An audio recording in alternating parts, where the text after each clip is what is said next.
কয়েক বছর আগে পত্রিকায় একটা হেডিং করলাম, মাননীয় প্রধানমন্ত্রীকে বহনকারী বিমান এর 33 চক্কর আকাশে। কয় চক্কর? কি যেন সমস্যা হয়েছে, বিমান নামতে পারছিল না।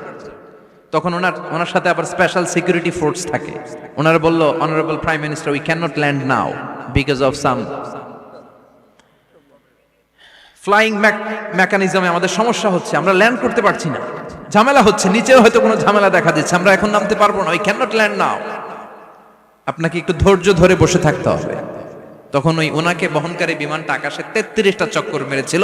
এটা নিয়ে কাভার করা হয়েছে পত্রিকায়। আপনার কি মনে হয়, 17 কোটি মানুষের প্রধানমন্ত্রী, এদেশের সবচেয়ে ক্ষমতাধর নারী, উনি যখন বিমানে বসা অবস্থায় শুনলেন বিমানে ঝামেলা বা নিচে ঝামেলা, ওনার অন্তরে ভয় ঢুকছে কার? উনি বসে বসে জিকির করছে কার? তাহলে দেখেন, ক্ষমতাও সবসময় কাজে লাগে না। চিৎকার করে বলেন ঠিক কি না? ক্ষমতা আপনারে বাঁচাতে পারবে না, আপনারে বাঁচাতে পারে একজন। চিৎকার করে বলেন তিনি কে? এজন তুফান যখন শুরু হয়, জলোচ্ছ্বাস যখন শুরু হয়, ঘূর্ণিঝড় যখন শুরু হয়, সিডর যখন শুরু হয়, বন্যা যখন শুরু হয়, তখন বোঝা যায় আল্লাহ কারে কয়। ভূমিকম্প হলে বাঁচার জন্য সব দেয় দৌড়। টেলিভিশনের কিছু লাইভ প্রোগ্রাম দেখলাম, উপস্থাপকও দৌড়, অতিথিও দৌড়। দেখেন নাই? লাইভ ব্রডকাস্টিং হচ্ছিল, কি সরাসরি সম্প্রচার। যখন দেখা যাচ্ছে চেয়ার কাঁপতেছে, উপস্থাপক দৌড়, আর মেহমানরা বসে আছে মাইক নিয়ে। কিছুক্ষণ পরে আরো কাঁপাকাঁপি বেড়ে গেল, মেহমানও দৌড়। কথা কন। 20 তলা 30 তলা দামি দামি বিল্ডিং গুলোর ফ্ল্যাটের ভেতরে যারা থাকে, তুফান শুরু হলে দেয় দৌড়। কথা কন। ভাড়াটিয়ারা দৌড়ায়, বাড়িওয়ালারা দৌড়ায় না। নিজের বাড়ি তো, এই জন্য দৌড় দেয় না। নাকি ভূমিকম্প হইলে ভাড়াটিয়াও দৌড়, বাড়িওয়ালাও দৌড়? র্যাবের প্রধান দৌড়, পুলিশ প্রধান দৌড়, শুধু প্রেসিডেন্ট আর মাননীয় প্রধানমন্ত্রী দৌড়ায় না। কথা কন। বাঁচার জন্য সব দৌড়। কক্সবাজারে যখন জলোচ্ছ্বাস হয়, মহেশখালী দ্বীপে যখন তুফান হয়, টর্নেডো হয়, জলোচ্ছ্বাস হয়, গৌতম বুদ্ধের অনুসারী যেই বুদ্ধ ধর্মের লোকেরা আছে, বুদ্ধ পাদ্রীরাও নেমে নেমে জিকির করা শুরু করে দেয়। কার? সবাই তখন পড়ে লা ইলাহা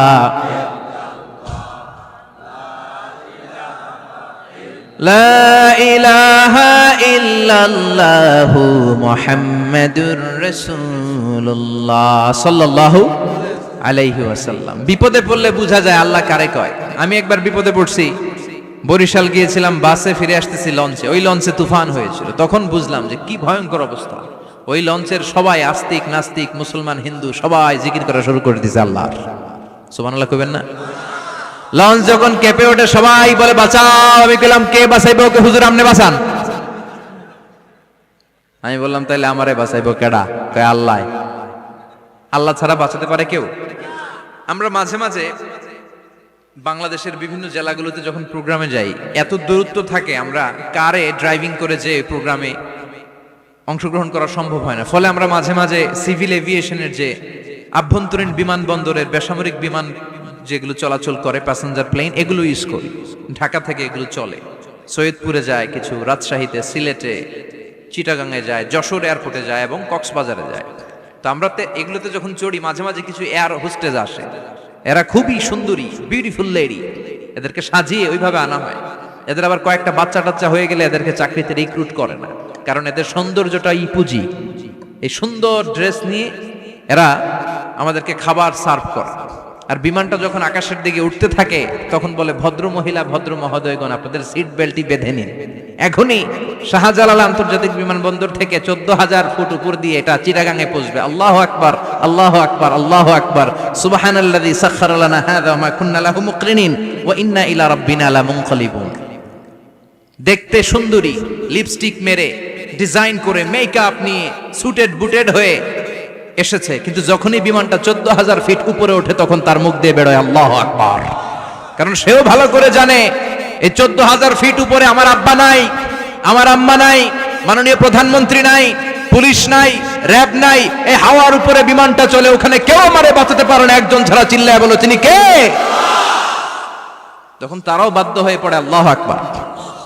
তাহলে বোঝা গেল আমাদের কোনো ক্ষমতা টমতা কিচ্ছু নাই, আসল ক্ষমতার মালিক একজন। চিল্লায় বলেন তিনি কে?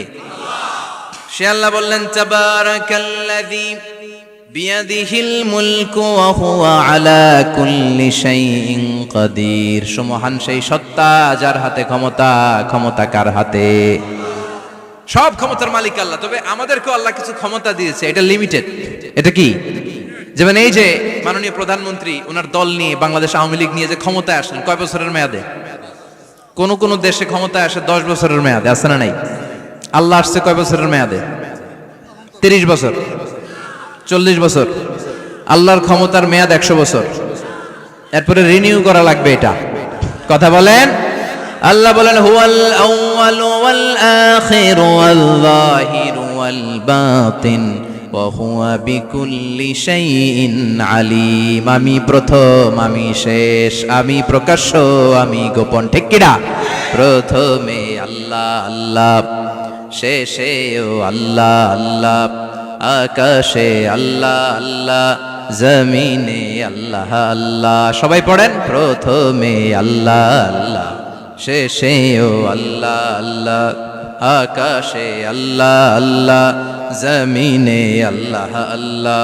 নিখিল জাহান গায়ে গুণগান তার নামে গায়, আমরাও গাহি তাআলা হামদে বারি তাআলা, হামদে বারি তাআলা, হামদে বারি তাআলা।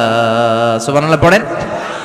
আল্লাহ বলে আমার ক্ষমতা তোদের মতো 5 বছরের মেয়াদে না, 10 বছরের মেয়াদে না, 20 বছর 30 বছরের মেয়াদে না, আমি চিরকালের জন্য ক্ষমতার চেয়ারে বসা। চিরকালীন মেয়াদ, সৃষ্টির সূচনার আগ থেকে তিনি আছেন, অনাদিকাল পর্যন্ত তিনি থাকবেন। তার ক্ষমতার মেয়াদ আনলিমিটেড মেয়াদ। চিৎকার করে বলেন ঠিক কিনা?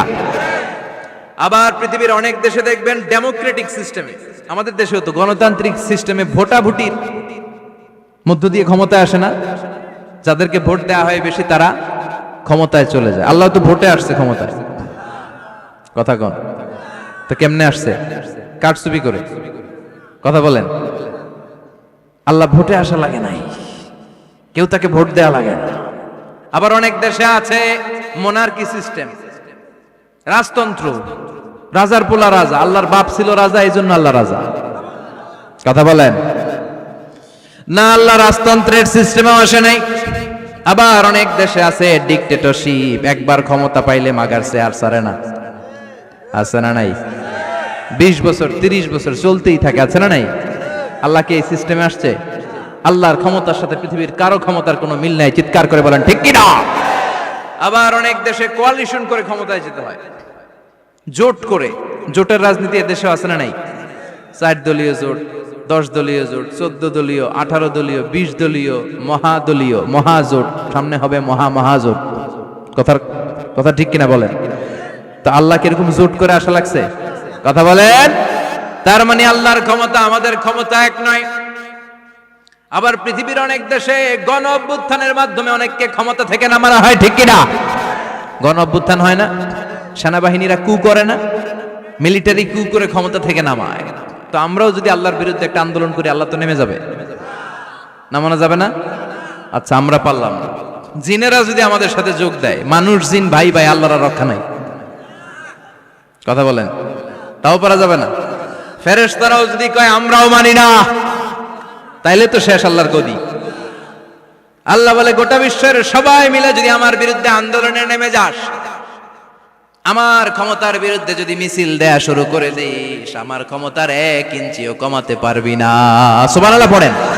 এজন্য আল্লাহ বললেন তাবারাকাল্লাযী বিয়াদিহিল মুলকু ওয়া হুয়া আলা কুল্লি শাইইন কাদির। সুমহান সেই সত্তা যার হাতে ক্ষমতা, ক্ষমতা কার হাতে? আবার দেখবেন পৃথিবীর অনেক দেশের রাজা সিস্টেম, যেখানে বয়সের ভাড়া যখন নুজ্জ হয়ে যায়, 80-90 বছর বয়স হয়ে যায়, স্বেচ্ছায় ক্ষমতা ছেড়ে দেয়, ছেড়ে দিয়ে রিটায়ারমেন্টে যায়। কথা কন, শোনেন নাই মনে হয়? আছে না নাই? অনেক রাজা স্বেচ্ছায় ক্ষমতা ছেড়ে দিয়ে রিটায়ারমেন্টে যায়, বয়সের ভারে নুজ্জ। তা আল্লাহ তো ওই কবে থেকে ক্ষমতায়, বুড়ো হয়ে গেছে না? কথা কন। এখন আল্লাহর চলতে লাঠি লাগে, আগের মতো ক্ষমতা নাই, চোখে সানগ্লাস লাগে, পাওয়ারওয়ালা গ্লাস ছাড়া আল্লাহ মনে হয় দেখে টেকে না। কথা কন। যেই ফেরাউনকে আল্লাহ সাগরের জলে ডুবিয়ে মারলো, যেই নমরুদকে আল্লাহ শেষ করে দিল, যেই কারণকে আল্লাহ শেষ করে দিল, সে আল্লাহ আজও আগের ক্ষমতা নিয়ে আছে না নাই?